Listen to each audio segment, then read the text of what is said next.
Oiê, meu nome é Berta Salles e eu nasci no meio dos anos 90. E cresci e me tornei mulher, alô Simone de Boa, no início dos anos 2000. Engolida pela cobrança do corpo padrão, de uma alta performance estética e física, eu nunca senti que me encaixava, ou que pertencia aos espaços considerados saudáveis. Essa busca incessante de uma vida inteira sobre o que é saúde de fato, de tentar encaixar, caber, equilibrar, é o que uniu a gente aqui. Esse é o Bucinho Suado, o seu novo videocast sobre saúde física e mental possível e acessível.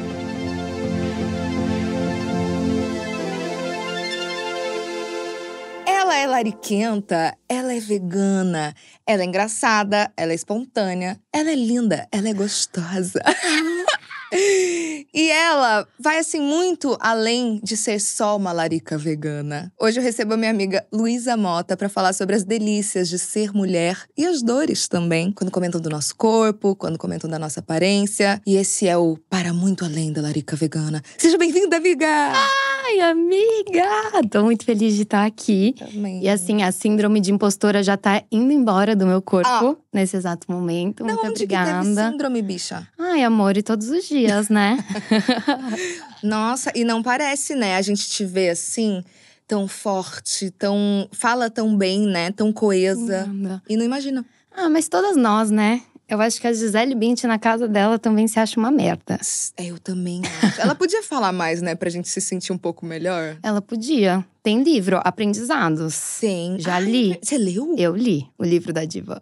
Mas não é um livro de receita? Não, gata, é autoajuda com a Gisele Bündchen. Se você tiver coragem, fica a dica. Eu não tenho coragem de ler autoajuda do Augusto Cury, sei lá, nem sei se ele Imagina faz. da Paulo Gisele. Coelho.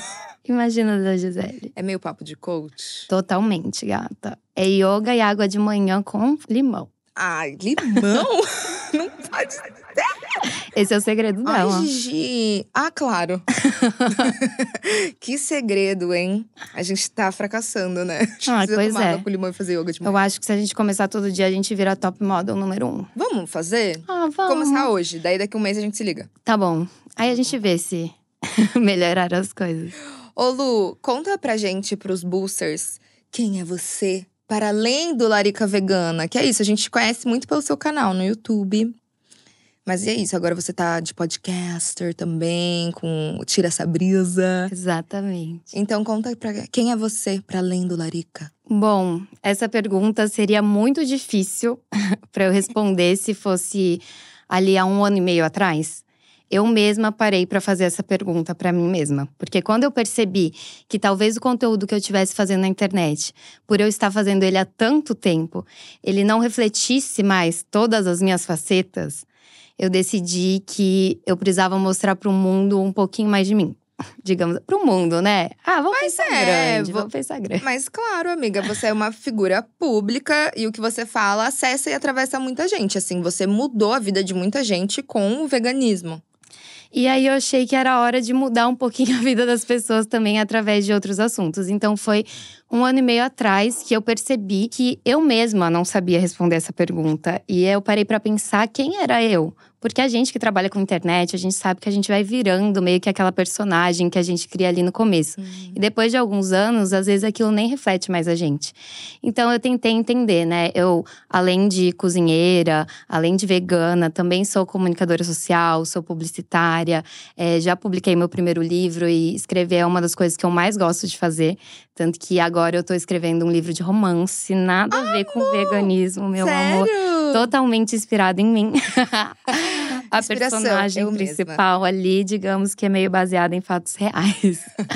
Que passou por coisa, né? Muita coisa, amiga. E eu acho que a primeira coisa, assim, que eu me deparei, assim, é que antes de ser vegana, antes de ser cozinheira, eu percebi que eu sou mulher. E percebi isso através da dor. Eu acho que muitas de nós, né, fazemos esse processo de, a partir do sofrimento, perceber que algumas coisinhas que acontecem na nossa vida têm a ver com recorte de gênero. E é doido como a gente demora, né, pra perceber isso. Vai parecer muito piegas, assim, meio pedante. Mas eu só entendi isso lendo, tipo… Saúde, Carlos. Simone de Beauvoir, que ela fala… A gente não nasce mulher, a gente se torna mulher. Exatamente. Porque é isso, você só entende o recorte, ó… Depois que você vai percebendo que aquelas coisas que aconteceram a sua vida toda e ficam se repetindo, na verdade tem a ver não só com a gente ser mulher, mas também como a gente foi ensinada a ser mulher. como performar esse feminino, né? E a gente vem, eu e a Lu, a gente vem de São José dos Campos, San Jamaica. E é uma cidade interiorana que a gente sabe muito bem os padrões que se repetem naquela cidade, né? Como foi pra você crescer lá, tipo, com relação à autoestima, a ser mulher numa cidade que a gente sabe que é super conservadora? Conta pra mim. Foi um choque pra mim, assim, chegar em São Paulo, vir fazer faculdade, sair de São José e perceber que as meninas daqui não pensam como as meninas de lá, digamos assim. Eu acho que em São José, a aprovação masculina moldou, assim, a nossa pré-adolescência. Então, mesmo quando a gente queria ser um pouquinho mais diferente, no final, parece que lá a gente só queria impressionar aqueles machos. Não sei. Então, eu cheguei aqui e as minhas amigas se vestiam para elas, para estarem estilosas. Enquanto lá em São José, a gente se vestia para ser desejável, por exemplo, por algum cara. E até nas pequenas coisas eu vi isso mudando. Inclusive, a respeito da minha sexualidade, porque eu sou uma mulher bissexual. E eu digo que em São José é meio que impraticável. Amiga, você não frequentava Ocus Pocus. Amiga, eu frequentava, beijava todas as minhas amigas. Pois então. Mas eram as minhas amigas, meu Mas amor. Não, então. É que a Já gente não fui dá. tirada A gente não do é banheirão. Já foi? Da Ocus Pocus. A gente não frequentou na mesma época, porque senão você ia ter, a mami. A gente já tá namorando, amiga. A gente já tá namorando. Hoje a gente já tá casada, você já tá vestida pro nosso casamento. Pronto. Mas então, assim, até pra ficar com mulheres, entender a minha sexualidade, sempre muito confuso em São José dos Campos. Eu acho que era tudo sobre os boys. E isso moldou muito a mulher que eu fui me tornar quando se trata de relacionamentos mais pra frente. Eu acho que você também… Toda menina de São José, assim, com 14 anos, já tava com 2 relacionamentos abusivos nas costas. Cara, eu com 15 já tinha um de 1 ano, assim, mais ou menos. Então, gata, todas nós passamos por isso lá. E aí, eu encontrava as minhas amigas aqui de São Paulo e essa… Não era tão frequente, também acontecia. Mas a gente vê como o ambiente realmente molda a gente. E vim de uma cidade que São José… Você fala assim, mas é uma cidade grande. Ontem uma pessoa me falou isso. São José é grande. Mas os valores são conservadores, então… E eu acho que o recorte que a gente vivia, especialmente, assim. Com certeza. Porque acho que tem muito a ver com isso também. Eu sempre me senti em São José muito estranha, muito fora. E eu nunca consegui operar e tentar me encaixar naqueles padrões de lá. Então eu meio que achei o meu rolê lá. E outras pessoas, tipo LGBTs, em outros rolês que eu acho que moldaram a minha personalidade de quem eu sou. E eu aprendi a conviver com as outras pessoas mais conservadoras, assim. Mas pra minha autoestima foi muito ruim. Porque, em algum lugar, minha autoestima pensando em físico mesmo. De comparação, sabe? Exato. E eu fiz uma experiência empírica, né, amiga? Porque a gente saiu de São José mais ou menos na mesma época, veio viver São Paulo, se moldou em São Paulo. E na pandemia eu entrei naquela brisa, vou plantar as coisas. Vou plantar, viver do que a natureza me dá. E lá vai ela voltar pra São José. O que era pra ser uma coisinha ali rápida, foram 3 anos. Então eu tive essa experiência de voltar pra cidade conservadora depois de já ter vivido toda essa transformação. E aí, nesse momento, você viveu um relacionamento. Vivi. E você não expunha muito, né? Os seus relacionamentos. Não, nunca expus muito. Até porque eu acho que quando a gente vive algo que a gente sabe que não tá certo… Dá até vergonha de expor, eu não sei. Eu acho que isso acontece muito com as pessoas que expõem a vida nas redes sociais, as blogueiras. Eu acho que por mais que ali no Instagram, naquela fachada, esteja tudo perfeito, dentro da gente, a gente sabe que não tá. Que tem algo errado, né? E eu acho que isso tem muito a ver com essa crise que eu te contei no começo, de não saber mais quem eu era, de não conseguir mais me identificar com o meu próprio trabalho, com o meu próprio conteúdo. Porque eu vivi foram 2 relacionamentos seguidos, na verdade, né? Muito complicados. E assim, bem no momento mais importante da minha carreira profissional. Então, ao mesmo tempo que eu tava publicando livro, que eu tava fazendo maior sucesso ali no YouTube, nas redes sociais, dentro de casa… não era isso que eu tava vivendo. Então eu sentia que eu tinha que equilibrar 1000 pratinhos e um deles era a vida profissional. E era como se esses relacionamentos viessem e bagunçassem tudo, sabe? E é muito louco, né? Porque você tá passando por isso dentro de casa, que é uma barra. E aí você tem que estar sorrindo numa câmera e vendendo um livro. E falando com você. E vamos falar disso então. No meu caso, mais especificamente, eu até falei que esse seria o único lugar que eu me sentiria confortável pra falar abertamente disso. Porque eu sei que você fala de saúde física, mental. Você é minha amiga e eu adoro a forma como você também conta as suas coisas. Mesmo que muito pessoais, até a questão do álcool, enfim. Tudo isso de uma forma muito aberta. Então eu falei, é lá que eu vou poder falar disso. Mas no meu caso especificamente, teve uma parada muito mais forte.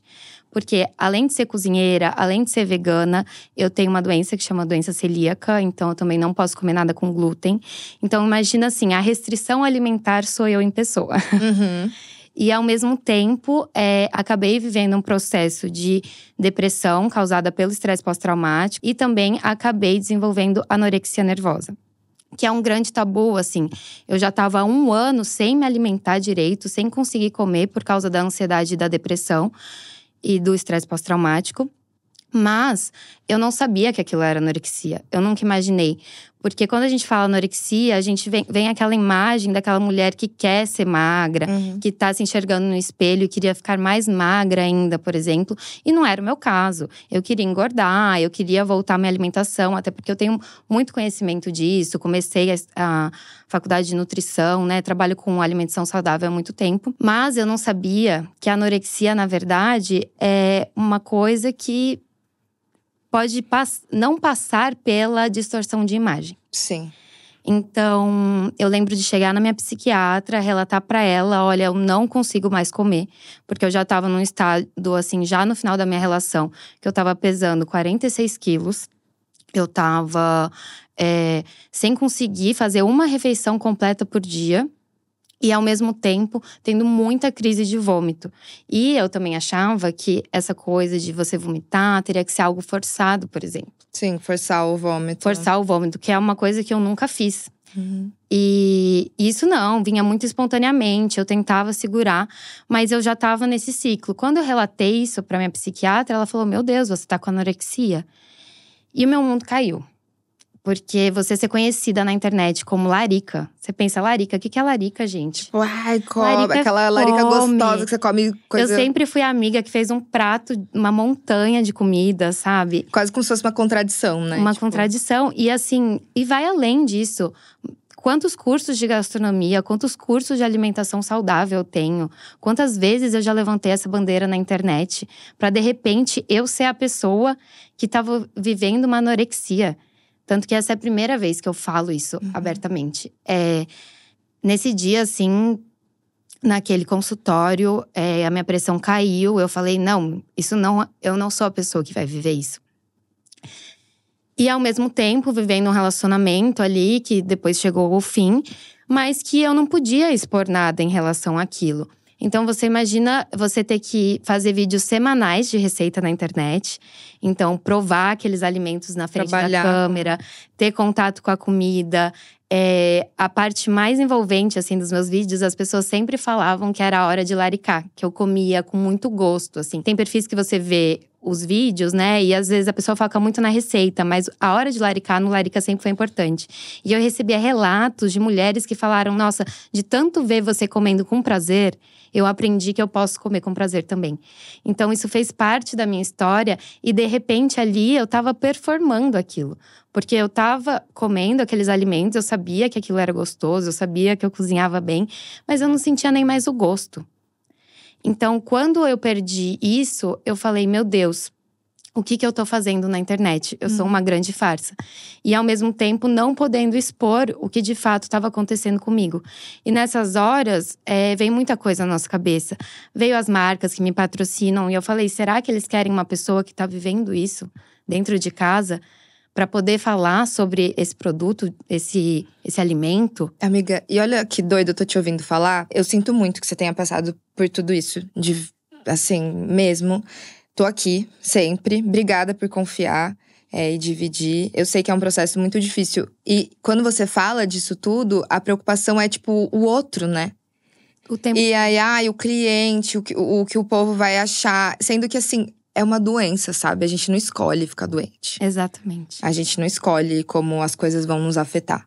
Exatamente. Não é nossa culpa, independente do nosso trabalho, é muito difícil separar, eu te entendo. Muito, assim, quando a minha cabeça vai pro buraco, é muito difícil tá sorrindo em frente à câmera. É muito difícil. E ainda mais quando é o seu ganha-pão. Exatamente. E é uma situação muito difícil, que só quem vive sabe. Então foi um processo, assim, muito doloroso pra mim, toda essa transformação. As pessoas me mandavam na internet falando: meu Deus, você não aparece mais, você só aparece pra fazer publicidade. E eu aparecia só pra fazer publicidade porque eu tinha que continuar tendo minha fonte de renda, tinha que continuar pagando minha equipe, tinha que continuar pagando meu aluguel, as contas. Então, ali eu via como uma obrigação. Tudo que não era obrigação, eu não conseguia fazer. Amiga, eu cheguei num ponto… E isso tudo, vivendo todos os dias, postando stories, enfim, a minha vida na internet. Mas eu não conseguia levantar da cama. As pessoas tinham que ir lá, já aconteceu em dia de gravação, meu irmão ter que ir lá, me tirar da cama. Enfim, pra eu conseguir dar conta daquelas obrigações, eu não conseguia tomar banho. Então eu fiquei 3 dias já sem tomar banho durante essa crise depressiva, após o término do meu relacionamento. Eu não conseguia me alimentar. Então as minhas necessidades básicas ali, eu não tava conseguindo. E isso é muito difícil pra mim, que eu sou uma capricorniana, todo mundo que acompanha sabe, eu gosto de sonhar com coisas muito grandes. Você é muita luz, você é muita energia, você é lariquenta, você brilha seu olho quando você come, quando você fala, né? E é quase como se a depressão, né, é isso, a gente não se reconhece mais, né? Exatamente. E eu percebi que essa fome, né, ali no alimento, era só uma metáfora pra falta de fome que eu tava na vida. Eu já não tinha mais larica pela vida, sabe? Antes, larica pra mim era… Eu até brinco, assim, que larica é muito mais do que a fome. Esse impulso dentro de você que faz você realizar as coisas. E eu já não tinha mais isso, eu já não tinha mais fome. Eu não tinha apetite pela vida. A vida não tinha mais gosto pra mim, digamos assim. E foi um processo muito louco de retomada disso. Hoje em dia, graças a Deus, meus sintomas estão super controlados, né? A gente fala assim porque é uma coisa que você vai ter que lidar pro resto da vida. Mas meus sintomas estão super controlados e eu acho que… Assim, muita análise, o que a gente chegou na conclusão é que tinha tanta coisa dentro de mim que mais nada entrava. Então, era por isso que eu não conseguia me alimentar. E assim, falando do podcast, quando a gente fala muito mais do que Larica Vegana… E todo esse meu processo de abordar outros assuntos, fazer o Brisa Minha, abordar sobre sexualidade, sobre ser mulher, sobre relacionamento… E todas essas coisas que eu passei, foi um processo não só de eu pensar… Meu Deus, eu preciso ajudar as mulheres que também passam por isso… Mas de me curar mesmo, de me ajudar. E a partir do momento que eu comecei a tirar tudo aquilo dentro de mim, começou a entrar a comida. É muito doido você fazer a metáfora com a comida, porque pra mim funcionou assim também. Quando eu tive bulimia, muito nova, foi justamente na separação dos meus pais, que foi horrorosa, assim, foi muito, muito traumática. E era bem essa a metáfora. E eu guardava tudo dentro de mim, nada podia entrar. Exatamente. E nada pode entrar. E por isso que hoje em dia, eu acho que eu tenho tanta vontade de dividir, abrir as minhas vulnerabilidades. Óbvio que também, né, não é… escancara aí pra quem quis, sabe? Mas você entende o que eu tô falando, sim, né? Mas tipo, uma ferramenta de ajuda mesmo, sabe? De apoio, de acolhimento pra outras mulheres, especialmente, sabe? E como esse processo de… contar da sua… Você acha que isso vai afastar as pessoas, né? Eu fiquei muito calada, eu fiquei muito presa. Eu deixei de ser eu, não só na internet, mas na vida real. Você sentava comigo numa mesa de bar, nesse momento que eu vivi, no ano passado, e você não conseguia trocar ideia comigo. Então, como a gente acha que a nossa vulnerabilidade vai afastar os outros? Quando, na verdade, quando eu tomei coragem de começar isso, foi exatamente o contrário. Eu senti meu público como eu sentia no começo do Larica. Conectado comigo de novo. As trocas, as experiências. Então, assim, precisou de muita coragem. Eu não posso chegar aqui e falar… foi fácil, eu cheguei e me abri. antes de postar o meu primeiro Brisa Minha, antes de postar o meu primeiro podcast, pode colocar aí 12 horas de choro seguidas, com muito medo, com muita ansiedade. Até porque existiam outras coisas envolvidas, então eu tive que ter muita coragem pra abordar alguns assuntos. E da raiva disso, né? Porque aí você fica assim, tá, mas eu não vou expor a pessoa, mas eu tô vivendo um puta de um inferno pessoal. Eu não consigo trabalhar, eu não consigo levantar da porra da minha cama. Comer. E a pessoa tá lá. Tranquila. Vivendo a vida dela. E o que a gente faz com tudo isso? Se a gente não transforma em arte, se a gente… Eu não sei todo mundo, Arte mas salva. nós… que somos comunicadoras, se a gente não transforma isso em escrita, em fala, o que a gente faz com isso? O que eu tava fazendo, guardando e mais nada entrava. E aí a gente guarda. Pra mim, normalmente vira crise de pânico. Então, cara, tipo, escrever ajuda muito. O que você tá fazendo é muito bonito, amiga. E não romantizando tudo que você passou, mas a saída que você achou é maravilhosa. É se reconectar com a Luísa, né? Exatamente. E assim, no começo eu ficava… Nossa, quem eu era antes dessas relações? Quem eu era antes de todo esse abuso? Quem eu era antes do meu estresse pós-traumático? Eu preciso voltar a ser aquela mulher. E assim, eu só consegui evoluir nesse processo quando eu percebi que eu não ia voltar a ser aquela Luísa. Que aquela Luísa, ela… inclusive, me permitiu chegar naquele ponto que eu cheguei. Não culpabilizando a vítima, mas entendendo também a minha responsabilidade e a minha dificuldade de impor limites e sair de situações de abuso. Então, assim, eu entendi que eu não tinha nem que resgatar uma nova Luísa. Sim, a minha essência, sim. Mas eu queria entender quem seria essa nova mulher. E eu acho que eu ainda tô entendendo esse processo e eu tô amando conhecer essa nova mulher. Eu realmente entrei nessas relações muito insatisfeita, assim, com a minha presença. Amiga, eu chegava em casa, eu… ou botava um reality show, ou botava um Netflix pra tocar. Porque a minha cabeça e a minha presença comigo… eu já tava ali, quando eu vou encontrar essa pessoa de novo? Quando eu vou estar acompanhada? E se eu tô sozinha, liga no FaceTime pros meus amigos, porque eu não aguento a minha presença. E seria muito fácil pra mim, depois de sair desse relacionamento, por exemplo, ter enfiado outro, como eu vinha fazendo nos últimos anos da minha vida. Tanto que agora eu tô 1 ano solteira e as minhas amigas… Achei que fazer um bolo. Por favor. E as minhas amigas nem acreditam que eu consegui isso. Mas falar que foi fácil, não. A saída mais, assim, rápida é você pegar alguém, botar ali pra tapar o buraco e não lidar com nada daquilo. Mas eu escolhi o caminho mais difícil. Então foram muitas horas sozinha, olhando pro teto, indo pra praia sozinha, viajando sozinha. Eu acho uma das coisas mais incríveis você se sentir em paz com você mesma. E é um caminho sem volta, tá? Mas uma coisa que você gravou no seu podcast, primeiro episódio do seu podcast, é o amor da sua vida é uma amiga.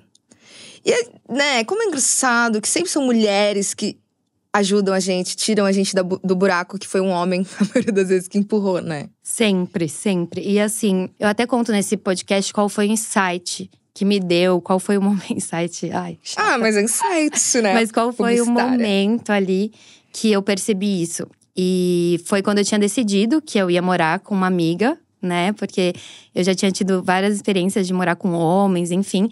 E resolvi que ia retomar essa experiência de morar com uma amiga que eu tinha vivido na faculdade já. E eu lembro que assim que a gente fechou a casa, tava tudo certo. Ela me mandou uma mensagem falando assim: eu não vejo a hora de tomar café da manhã com você. Ai, que delícia! E eu até arrepio, porque o dia do término foi um dia que tudo que foi ocasionado ali, toda aquela crise, foi porque eu tinha pedido pro meu parceiro tomar café da manhã comigo. Porque como eu já vinha, eu fui diagnosticada com a anorexia nervosa e com estresse pós-traumático ainda na relação.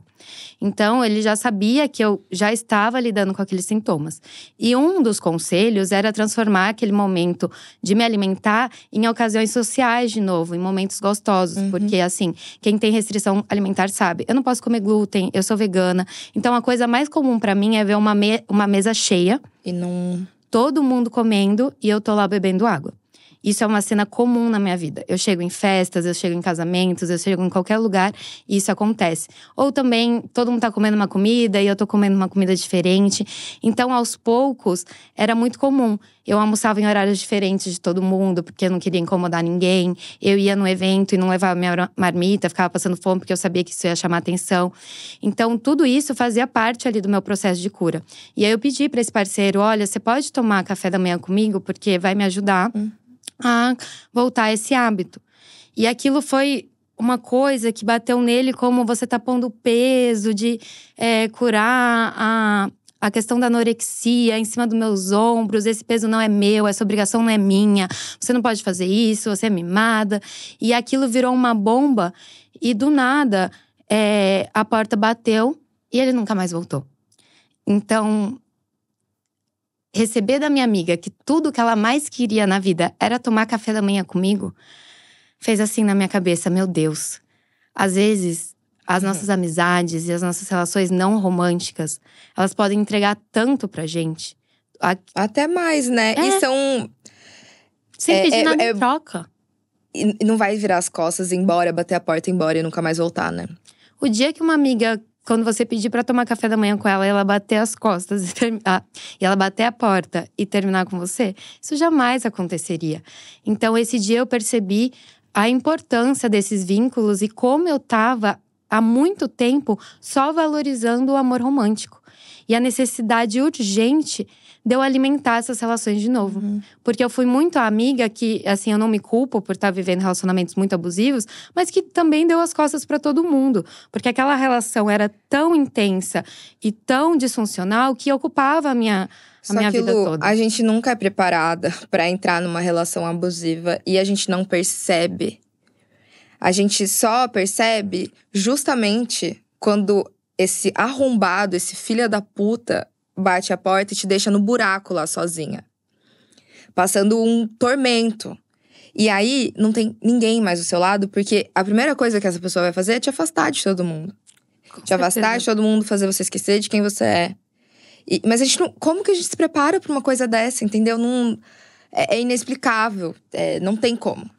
Mas eu acho que, assim, uma coisa que eu aprendi como uma preparação muito boa é, primeiro de tudo, resolver aquela questão que eu te falei, de não conseguir ficar bem sozinha. Você só vai conseguir estar num relacionamento saudável se você curar disso. Então, por isso eu fiz questão também de ficar 1 ano solteira. Eu falei, eu preciso gostar da minha companhia, porque aí eu não vou trocar ela por qualquer outro que pode vir aqui me entreter, me distrair. Porque eu gosto da minha companhia e eu escolho quem entra na minha casa, digamos assim. Eu escolho e boto o limite de quem entra, de quem sai. E isso é muito poderoso, amiga. Tipo, muito mesmo, assim. E você fez um episódio também, o antes, o durante e o depois de um relacionamento abusivo. Você pode contar o depois? Que eu acho que muita gente pode… Eu acho que, assim… Muita gente esquece do antes também. Por isso que eu fiz questão de pôr o antes e o depois. Muita gente fala só do durante.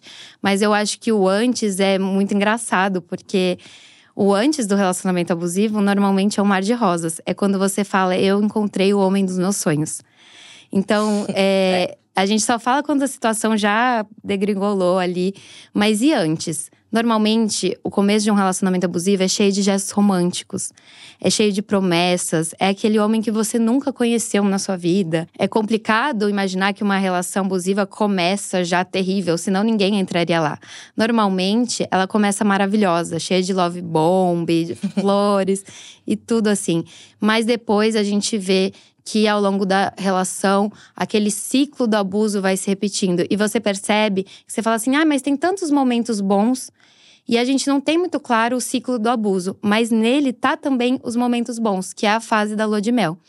Então, depois daquela pessoa te destruir, da fase explosiva, da fase violenta, ela vai vir pra fase de lua de mel, pra seguir pra reconciliação. Então, essa fase da lua de mel é normalmente quando você lembra dos momentos bons. Mas eu fui viajar. Mas aquele dia… Ele escreveu um poema pra mim, deixou embaixo do meu travesseiro. Nossa, e assim, é um ciclo vicioso. É um ciclo porque daí vicioso. É lua de mel, aí briga de novo, vira o inferno de novo. Lua de mel… Daí e aí, quando você vê, você tá nisso sem parar. E assim, o depois… salve-se quem puder, digamos assim. Eu fiz uma comparação de como se eu tivesse ficado em vários pedacinhos. E é assim que a gente fica, a gente se desorganiza, descaracteriza. Então, é como se você fosse um vaso ali quebrado. E aí você tem que pegar caquinho por caquinho e ir colando ao mesmo tempo que a vida rola. Então o trabalho vai estar rolando, a família vai estar acontecendo, vai ter problemas na sua vida, questões financeiras. E no meio disso tudo, às vezes até com a saúde, como foi o meu caso. E no meio disso tudo você ali se colando.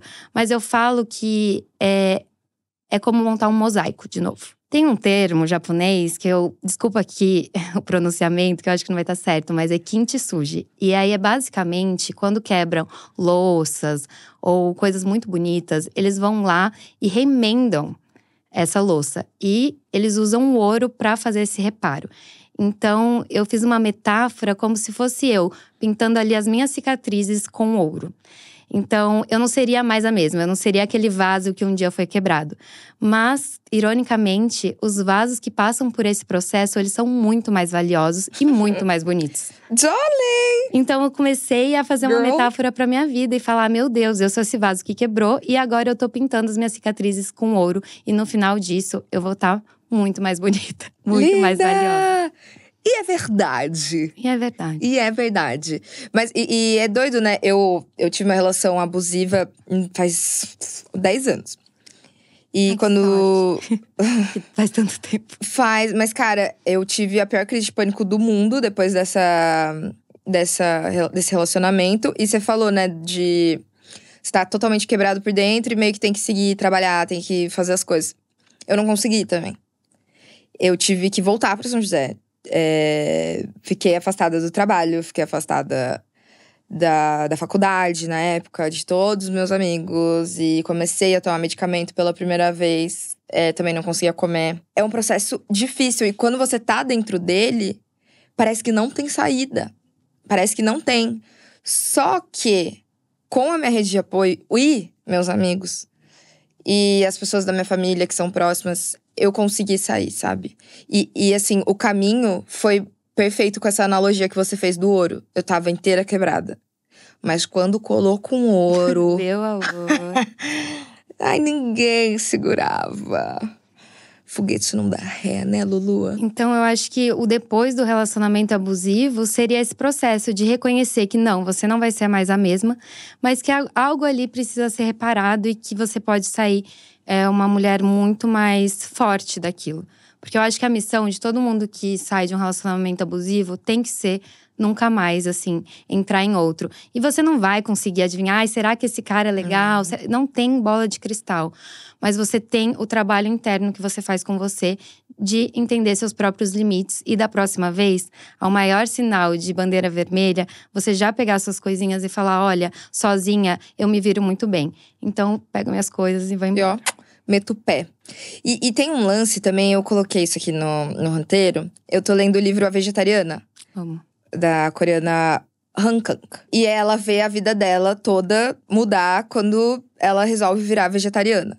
E todas as relações ao redor dela mudarem. E como ela se vê dentro da relação dela com o esposo dela. Porque é a primeira vez que ela tem opinião. Ou que ela tem, né, que para de ser aquela mulher omissa que só vai indo. Você é uma mulher com muita opinião. E com muita personalidade. E muito rápida, né? Muito engraçada e tem presença. O quanto você acha que isso também afetou suas relações, sabe? Sempre foi uma coisa que eu senti que era valorizada num primeiro momento nos meus parceiros. Então, eu acho muito engraçado isso do homem, assim. Geralmente é aquilo que mais atrai eles no começo, né? Então, ela fala com todo mundo, ela é uma galera, ela é engraçada. Ela é tão galera. E aquilo, né, dá um tesão neles, eles ficam atraídos pela gente. Que mulher poderosa, ela trabalha, ela faz as coisas dela. Independente. Só que exatamente isso que gerou esse interesse é o que vai gerar também no homem inseguro, no homem narcisista, a insegurança. Então, é a primeira coisa que eles vão começar a podar. Foi nítido, assim, o meu processo de mudança. Eu comecei a falar mais baixo, porque eu falava muito alto. E, você é muito espontânea, e você fala coisa que não deve. Você tem que parar de ser tão aberta. Você se abre muito para as pessoas. E aos poucos, eu ia perdendo. Aí eu postava um meme ali no Instagram, dublando. Mas o que as pessoas vão pensar disso? E assim, eu sinto que realmente, pra estar com alguém de novo, eu preciso estar com uma pessoa que eu tenha certeza que eu não vou precisar me diminuir pra caber naquele espaço. E é muito impressionante, as frases são as mesmas. Você é simpática demais, você fala alto demais. Você… Chama atenção demais. Eles se repetem, né? Exatamente. Então, você troca isso com as suas amigas e você fala, meu Deus, não sou só eu. A gente acha que as nossas questões são muito individuais. E quando eu criei o Brisa Minha, eu até falo jargão, é o quadro que eu compartilho as minhas brisas torcendo para que elas não sejam só minhas. Porque, de fato, era o sentimento que eu tinha a primeira vez que eu postei aquele vídeo, a primeira vez que eu postei meu podcast. E aí você vai percebendo que as questões individuais, na verdade, são coletivas. E vai fazendo esse recorte de gênero, em alguns casos, recortes raciais. E aí você vê que as pessoas estão vivendo o mesmo que você. Sim. E eu acho que… para se libertar desses padrões, é muito importante que a gente reconheça isso. Reconhecer o que de individual tem na nossa história e o que de coletivo, de estrutural também tem. Porque você fala assim, não é uma questão de eu resolver o meu relacionamento. Talvez eu tenha que resolver o machismo. Daí como a gente faz? Eu sou bi, né, amiga? Você também, então a gente… Bissex, né? Vamos de tesourinha. A gente se vira. Meter a tesoura é o melhor caminho. É o melhor caminho. Boosters. Vamos de tesourada! Eu acho que esse é o conselho, né, que a gente pode dar para as pessoas. Eu falo, gente, isso não é um grande virem lésbicas. Eu falei no meu último episódio de podcast que vai sair agora. Não é um grande virem lésbicas, mas a gente precisa entender o que está acontecendo com nós e o que está acontecendo com os homens. Eu acho que a maior disparidade, na verdade, é que enquanto nós, mulheres, estamos cada vez mais estudando sobre o amor, antes de sair por aí dizendo eu te amo, quanto mais a gente… As gatas leram a trilogia de Bell Hooks completa, escutam podcast todo dia. Leu Ana Sui. Exatamente. Aí faz terapia. Aí, se não faz terapia, aquele momento com as amigas é um momento de você se abrir, de falar sobre relacionamento, sobre se relacionar. Enquanto os caras estão bebendo cerveja e falando de futebol com os brother. Então, assim, o episódio que vai ser do meu podcast é sobre o quão salgada tá a pista. E eu brinco, não é a pista que tá mais salgada, é nós que estamos nos tornando cada vez mais hipertensas. Porque a gente tá com tanta informação e a gente tá se conhecendo tanto, enquanto os caras estão engatinhando ali, a gente tá correndo. Tá muito pra trás, né? Exatamente. Enquanto você saiu de um relacionamento, fez terapia, conversou com todas as suas amigas, viveu o luto, foi lá, se redescobriu, leu, estudou, escutou podcast… O cara que você vai se relacionar, seu futuro namorado, provavelmente ele acabou de sair de um relacionamento. E já tá se enfiando em outro. Esse arrombado. Então… Mas sabe que eu tenho vontade de sair avisando? Tipo assim, eu acho que as pessoas deviam sair com uma tag. Mas… Tóxico. Mas infelizmente a gente vive num mundo em que quando você faz isso, você é louca. Você é a Luana Piovani. Então, assim, você falar também é um lugar que coloca a gente. Eu pensei muito, você quer falar mesmo sobre relacionamento abusivo? E você quer se taxar como isso? Porque você é tão mais do que essa experiência que você viveu. Mas, ao mesmo tempo, isso faz parte de quem eu sou. Óbvio. Então… É difícil como mulher sair avisando. Depois você é a ex-louca. E não te taxa, amiga. Só que assim, eu falo isso brincando. Só que a vida… O karma, o mundo, ele capota, você sabe? E volta. Assim, desse meu ex abusivo, 3 ex-namoradas dele vieram me procurar depois. Amiga, sou amiga de todas as ex. Justamente porque eu falava no podcast. Ele não deixava elas ouvirem o meu podcast. Eu sei como é.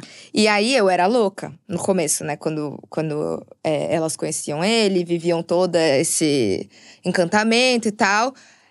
eu sempre fui a doida, ciumenta e tal. Mas aí depois que acabava, quem que ouvia tudo? Sempre. Eu. Ela sempre vem. Ela sempre vem. E eu fico mal, sabe?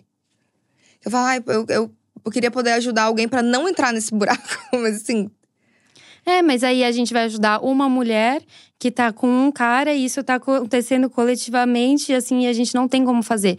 Então, acho que a melhor forma de ajudar não precisa ser necessariamente avisando uma, mas trazer esse espaço, esse momento que a gente tá tendo aqui agora. Eu tenho certeza que muitas mulheres em casa também vão se conscientizar sobre isso.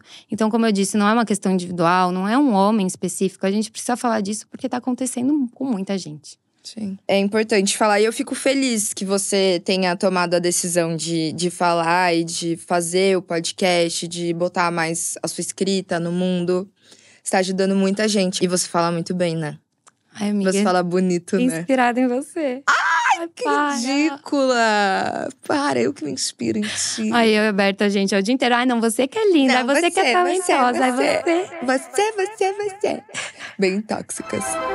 Amiga, a gente tem quadros neste podcast.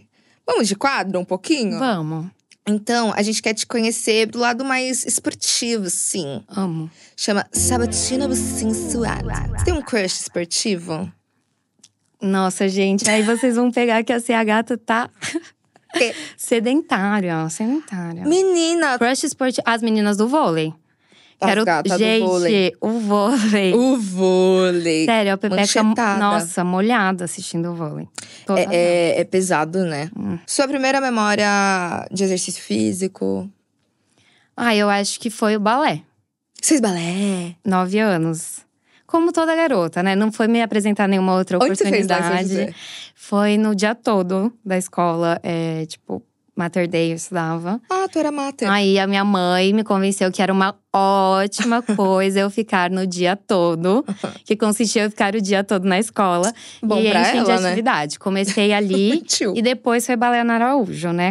Você fez Clássico. Sabe, eu era muito roots. Eu fazia Damares Antelmo, que deu aula para Ana Araújo e a CC, Cristina Cará. Cristina Cará, sabia? A CC. Então, acho que no balé, assim, e como é um esporte, assim, que eu acho que também tem muito a ver com essa performance feminina e com tudo que eu vivi. Então, é aquele momento que você tá ali com sapatilha de ponta, todas as unhas encravadas, doendo pra caramba, fazendo uma puta força, aquele sorriso no rosto. Você tem que ficar com cara de leve, você tem que estar performando feminilidade o tempo todo, até o padrão, assim, estético pras bailarinas, né? E como desde fazer balé com 6 anos, as pessoas acham que estão preparando uma atleta, já começa aquela pressão estética. Sim. Então, eu acho que ter feito balé assim nova, hoje em dia faço uma comparação de como é um esporte pesado, de como é um esporte difícil e que exige muito condicionamento. Assim como ser mulher no mundo. É exatamente isso. É difícil, é pesado, só que você tem que estar lá sorrindo e fingindo que aquilo é muito fácil. Caraca! Aí tu você viu, falou, né? Já tem um corte pra você, ó. É uma baita analogia. O balé foi o que me deu mais gatilho, assim, de transtorno alimentar, de imagem. Foi o primeiro lugar que a professora veio, assim, pegou na minha barriga. Você é muito gorda pra dançar balé. E aí eu larguei mão de fazer qualquer tipo de esporte, graças a essa linda. Exatamente. Que acho que tá morta já. Deus a tenha. O que eu vou encontrar no seu armário de academia? Muitos looks. Não faltam looks, tá? Assim, que não são usados muito, mas não faltam. E luvinha, meu amor, porque assim, comecei o negócio do calo, tem gente que gosta, tá tudo bem. Não é pra mim, entendeu? Mãos leves. Entendeu? Não é pra mim o negócio do calo. Então, assim, quando eu comecei a malhar mais pesado, eu comecei a levantar os pesos, tava lá me achando, só que daqui a pouco aquela dor na mão. Então, assim, quando eu comprei a minha luvinha, ninguém me segurava. Eu fiz até story com a luvinha, tipo, gente, olha isso. Então, a luvinha não pode faltar. E o que toca no seu fone durante a atividade física? Funk. Óbvio. Putaria. Não me venha. Eu quero cabecinha tudo. Cabecinha. É o que me motiva ali. Não tem jeito. Eu danço muito mal. Mas eu sinto que eu tô fazendo um quadradinho assim, bem gostosa. Como tá a sua relação com a atividade física? Porque você parou de fazer. Exatamente. Né? Por questões de saúde. Exatamente. É outro ponto importante, né? como essa questão alimentar vai mexendo várias áreas da sua vida, né? E assim, até a questão do esporte, que era algo que eu tava me dedicando muito. Inclusive, quando eu tava vivendo tudo isso, foi um lugar que eu busquei muito esse escape, essa saída, e me ajudou muito. Mas, pesando 46 quilos, o que o médico fala? Você não vai pra academia agora. É saudável, Você né? tem que recuperar seu peso, porque você não pode gastar caloria, mesmo que seja musculação, enfim. Então, o yoga foi um lugar que eu encontrei, assim, pra ter essa paz mental e também conseguir não forçar o meu corpo para além do que ele podia naquele momento. Então, o yoga, assim, me deu muita mão. Mas a musculação, tudo isso, a gente ainda não fez as pazes. Agora eu já estou livre, entendeu? O problema agora é preguiça e procrastinação, não é mais conselho médico. Você tem que ir no Bussi. Eu vou. Nossa, Eu tô pronta. Já chamei pra três. Eu tinha feito a mudança, não conseguia nem levantar do sofá. Tá. Mas eu vou no Busser e, assim, quero muito voltar. Porque é isso, eu tô me sentindo uma mulher forte agora. E essa relação toda, como a minha saúde mental afetou tanto a minha saúde física, de eu não conseguir levantar a caixa, amiga, de eu não conseguir fazer toda hora a pressão cair. Eu senti muito no psicossomático, assim, senti muito no corpo aquilo que eu tava vivendo na minha mente. E aí eu percebi a importância, como essas duas coisas estão conectadas, de fortalecer. Agora tudo bem, voltei a comer, fortaleci a minha autoestima, ok. Tô saindo… diminuíram os sintomas da depressão. Então eu preciso cuidar também do meu corpo físico. Porque eu falei, eu quero ser uma velhinha, entendeu? Não, que senta, levanta e pega a sacola. Porque com tudo isso, eu já tava tendo sintoma como se eu tivesse uma idade muito maior do que a que eu tinha. É ficar fraco, né? Realmente você não consegue… É isso, não consegue levantar, não consegue pegar a caixa. É coisa muito básica que a gente… E a gente que trabalha com conteúdo audiovisual, eu vivia gravações de 12 horas, por exemplo. E o quanto eu não dava conta daquilo. Até na época, um dos principais sintomas que eu tive do estresse pós-traumático foi ter muita tremedeira. Então eu tremia muito o dia inteiro. E gravando conteúdo de comida, né? Então, cortando, manipulando. Querendo ou não, a maior parte do meu vídeo é a minha mão que fica, que era onde estava muito mais claro. Então, tanto de comentário ali de gente que falava… Meu Deus, essa menina não para de tremer, porque ela não come carne. Aí tudo no meu caso é o veganismo. Porque é muito magro que tá com veganismo. E a pessoa não faz a menor ideia. Nem faz a menor ideia do que tá acontecendo. E não tem que ter a menor ideia do que tá acontecendo. Mas para de ser um escroto. E comentar que a pessoa tá tremendo, coisa boa não é, né, gente? Então, assim… Eu percebi o quanto até para fazer o nosso trabalho, para fazer a nossa missão aqui na Terra, a gente precisa estar forte fisicamente. Então, inspirada na Bebeta, em breve estarei na academia, meus amores. Vem suar a buça. Porque é isso, é sobre ficar forte, é ficar com a cabecinha boa, né? Exatamente. Muito para além da estética, minha vida. Exatamente. E agora a gente vai para um outro quadro que se chama De Quem é Esse Bucinho? E aí, eu vou tocar um áudio, a gente vai botar os fones. Aí esse áudio vai estar distorcido. Foi uma celebridade ou uma personalidade, um especialista que falou. E aí você tem que adivinhar quem foi que disse. Mas eu sou muito competitiva, aí eu vou Tá tudo bem, acertar. eu vou te dar opções. A única pessoa que acertou foi a Camila Frender.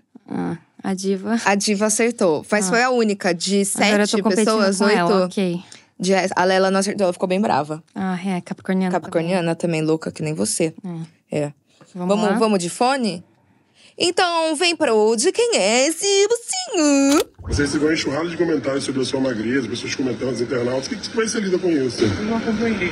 Não acompanhou? Nenhum comentário sobre o meu corpo ou de qualquer outra pessoa que não seja de um médico. Isso aí. Boa viagem, Bruna. Obrigada. Boa noite. Eu já sei. Já sabe, né? Desde o primeiro. Droga. Bruna Marquezine. Eu assisti esse vídeo, meu amor. Eu também. Porque quando ela postou… Olha que engraçado. Quando ela postou essa foto que gerou esses comentários, que acho que é uma parte que aparece do mais… peito, assim. Um decote, assim. Enfim, eu olhei aquilo e eu falei… Nossa, tipo… a Bruna Marquezine, que é uma coisa que eu identifico no meu corpo. Então, eu olhei aquela foto, curti, falei… Meu Deus, olha que legal, né? E aí… Nossa, foi coisa de meia hora depois, eu comecei a ver tantas postagens das pessoas falando… Meu Deus, tá anorexica, nananã. E aquilo tudo. E aí, quando saiu, ela reagindo a isso e ela falando… no final, nem tocou no áudio, mas no final ela fala assim… Eu só escuto Tocou, opiniões… é que tava meio assim, se for de um médico. Se for de um médico. E isso ficou muito assim na minha cabeça. Até porque, por mais que eu receba comentários em relação ao meu corpo estar magro e tudo isso que eu estou vivendo, ainda é absurda a quantidade de elogio que eu recebo com esse corpo que acabou se transformando através mesmo de uma doença. Então, ainda pra mim é mais chocante a romantização do corpo magro sem o questionamento. Então, sem você ser médico, você sair falando, ai, você tá magra, você tá linda, que corpo é esse? Quero ter seu corpo. E às vezes a pessoa tá ali passando por um momento. Eu botei esse áudio justamente por isso, porque eu sei que você passou por algo similar. E assim, o quão problemático as pessoas também saírem dando diagnóstico em cima de uma pessoa, tipo, do outro.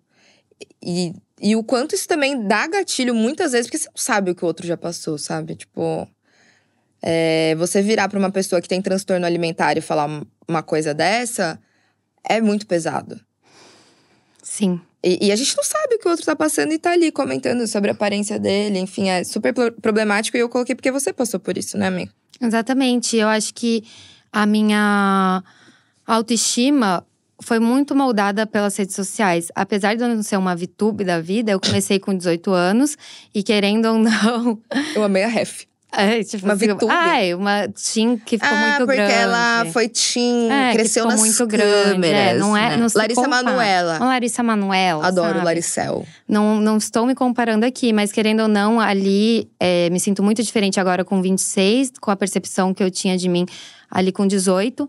E eu lembro assim, eu vejo até hoje os primeiros vídeos da Larica. Amiga, eu completamente descabelada lá, sem maquiagem nenhuma. E, se você me perguntasse naquela época, eu tenho muito leão no mapa. Aí você me perguntasse naquela época, ai, você se acha bonita? Nossa, eu sou maravilhosa, eu sou gostosa. E, eu lembro, assim, das primeiras vezes. Ai, ela tem muita olheira. Ai, ela tem essa cara de doente.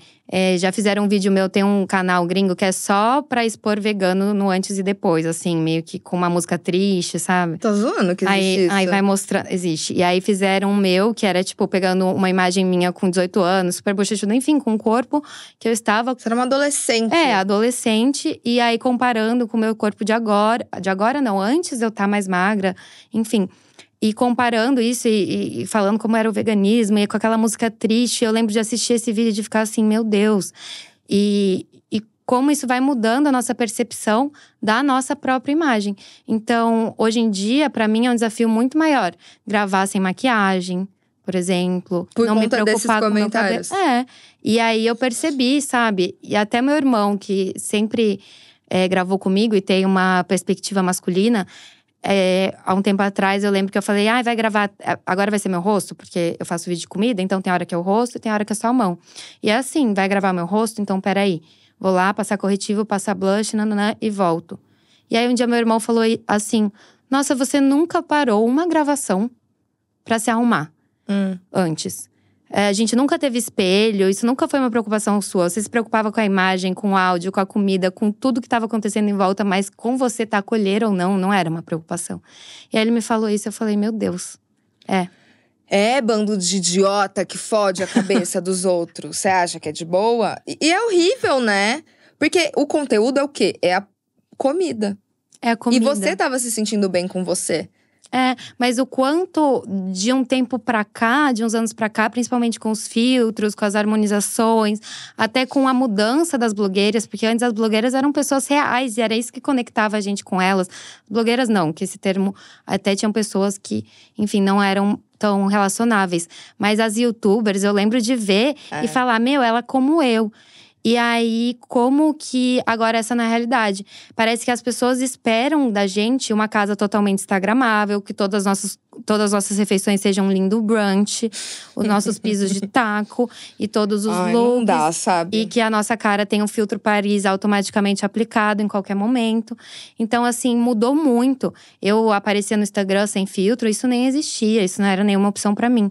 E houve um momento do ano passado que eu falei, meu Deus, eu não tô aparecendo mais nos stories sem filtro. Então, assim… Você se vê preso, né? O mundo mudou. Do… E quando a gente achava que tava uma parada assim… corpo livre, enfim, vamos se empoderar, tudo isso… A gente vê que de uns anos pra cá… Retrocedeu, né? Retrocedeu totalmente, assim. Foi uma coisa muito superficial e que, infelizmente, cansamos de levantar essa bandeira, não sei. Mas, como um todo, eu tô achando a internet um ambiente muito mais tóxico do que quando eu comecei. Mas sabe o que eu acho? Eu acabei de gravar isso com a Camila sobre o TikTok, na real. Lá, as pessoas se parecem um pouco com o YouTube no começo. Que pra mim, o YouTube também foi esse caminho. Porque quando eu estudei rádio e TV, meu sonho era ser VJ. Aí a MTV faliu. Daí eu vi o YouTube. E eu vi a Jujute. Eu falei, cara…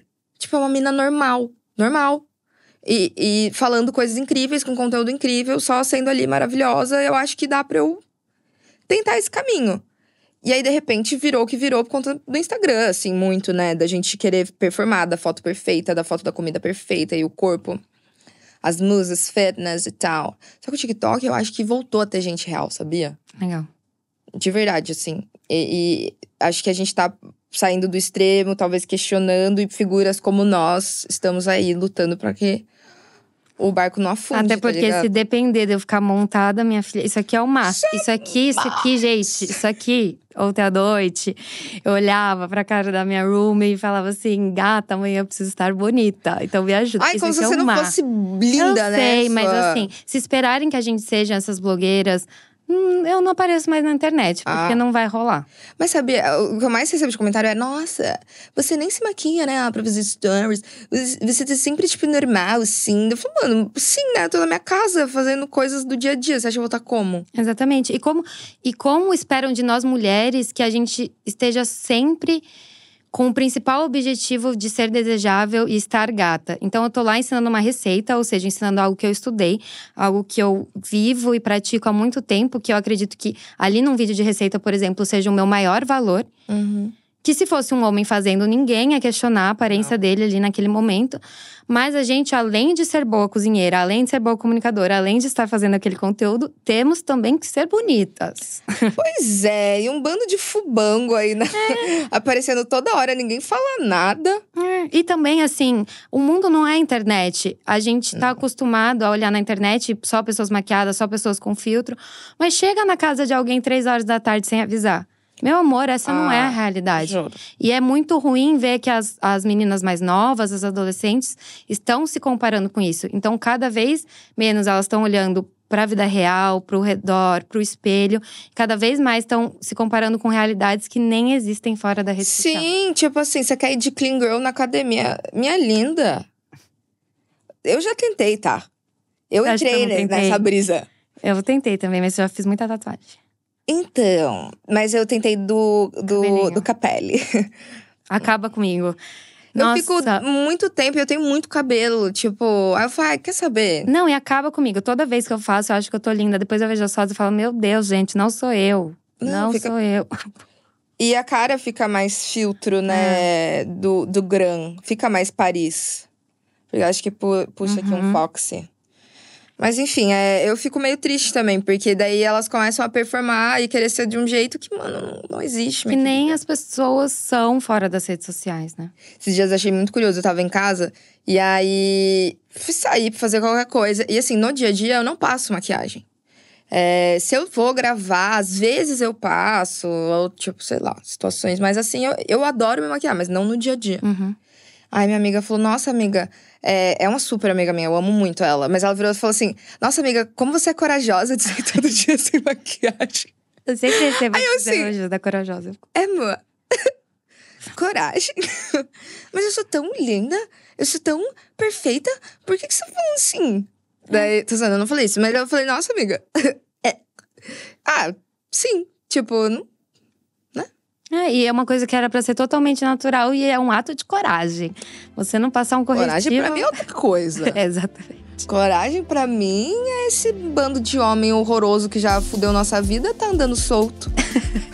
Isso é coragem. Isso é coragem. Porque vergonha não tem. E muita autoestima. Autoestima. A gente precisava beber da autoestima dele. Tomar machopil. Eu vou te dar um comprimido. O Carlos toma machopil. vendo que ele tá bem. Ele é bem tóxico. Jogado. Amiga, chegamos ao fim do nosso buce. Eu não acredito. Eu queria passar a tarde toda. Eu também. Vamos pra São José? Amiga, quem dera. Se eu não tivesse que gravar amanhã. Vou te sequestrar no carro.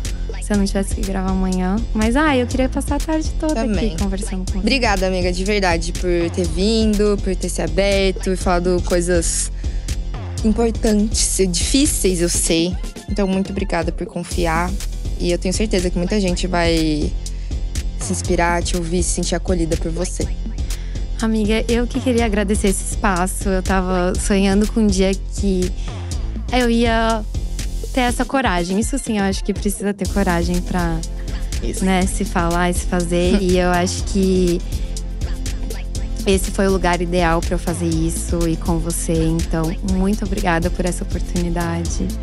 E me chame sempre, meu amor. Quando eu entrar no mundo fitness, eu venho aqui com outra skin. Não, você você vai. Eu já vou mandar o convite do próximo bus. Se você não for, eu vou até sua casa te buscar. É isso. Obrigada, amiga. Um beijo, bussers. Um beijo no seu bução. E até o próximo episódio. Não esquece de comentar, de avaliar o nosso podcast. Que a gente tá, de olho em tudo, lendo tudo. Beijo, até. Produção, Zamundo Estúdio. Apresentação, Berta Salles. Roteiro, Berta Salles e Bruna Barbosa. Artes, Matheus Tomé. Até o próximo episódio. Um beijo no seu buço suado.